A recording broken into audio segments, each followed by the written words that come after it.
Alleluia, Alleluia,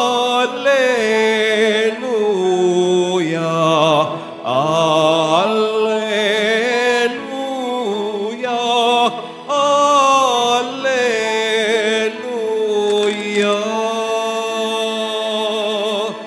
Dapat tayong magliwanag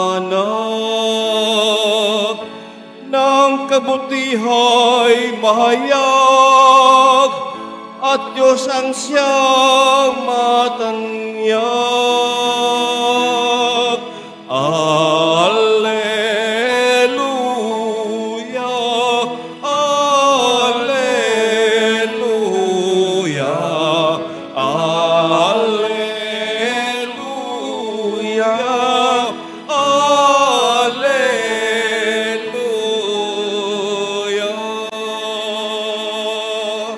Sumainyo ang Panginoon. At sumaiyo rin. Ang mabuting balita ng Panginoon ayon kay San Lucas. Papuri sa iyo, Panginoon.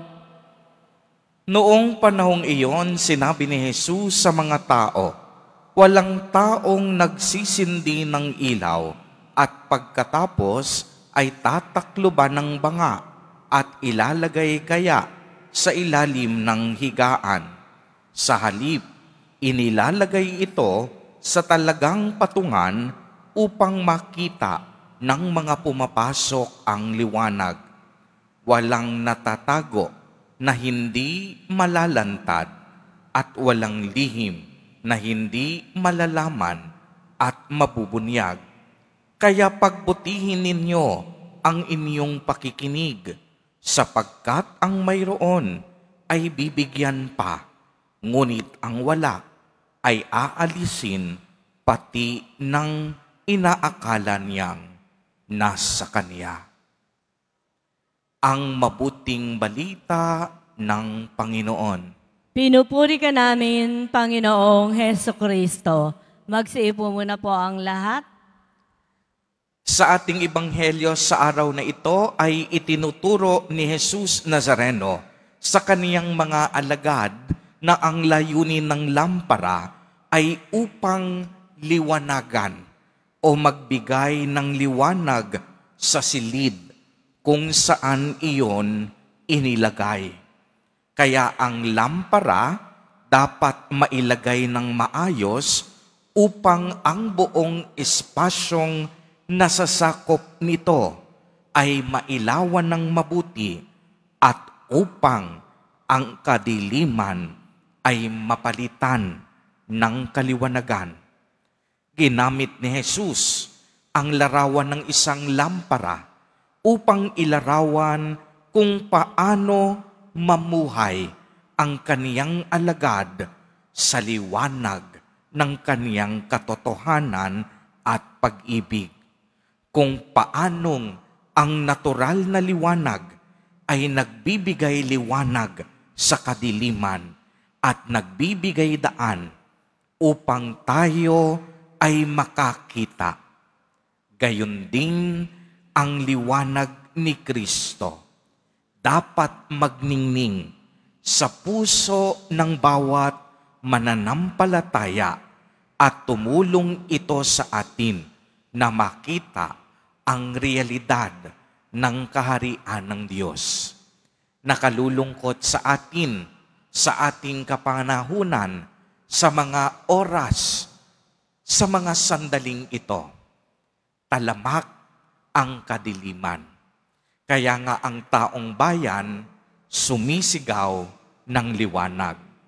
Nakalulungkot kapag ang kadiliman ang bumalot sa sangkatauhan. Hindi natin alam ang gagawin. Nalilito tayo, walang gabay, walang patnubay.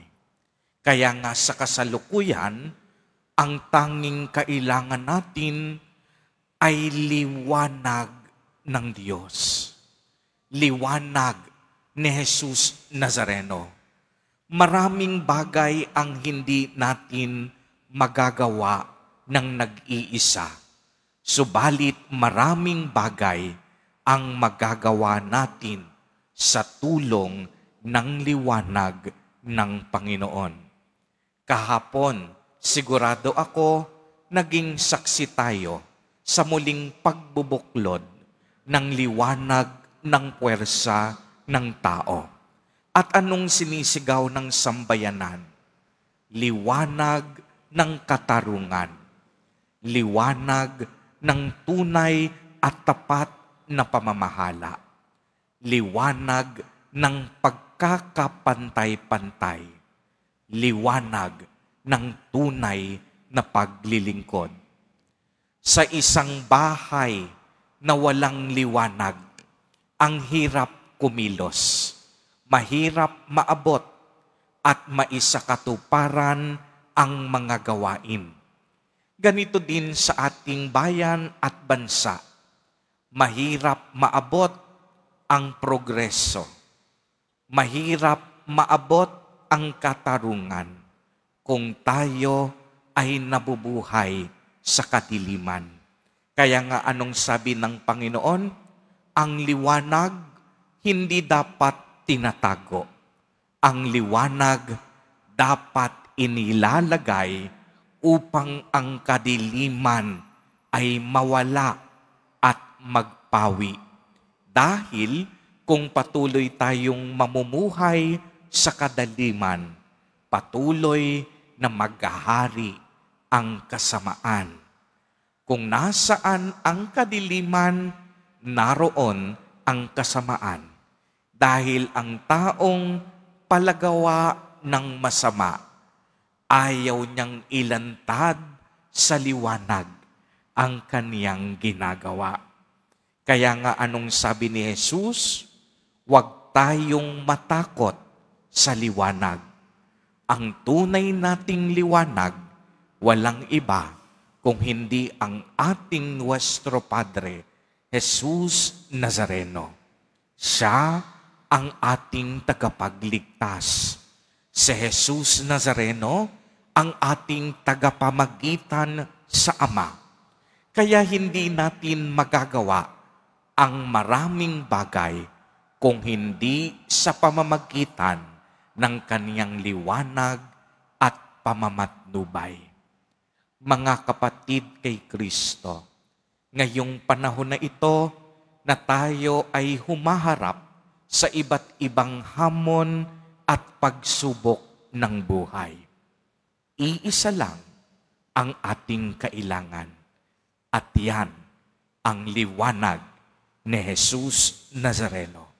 Naway ang liwanag niya ang siya ring magbigay liwanag sa ating mga pusong aandap-andap, sa ating mga buhay na dumidilim, at sa ating mga gawaing hindi tapat at masasama.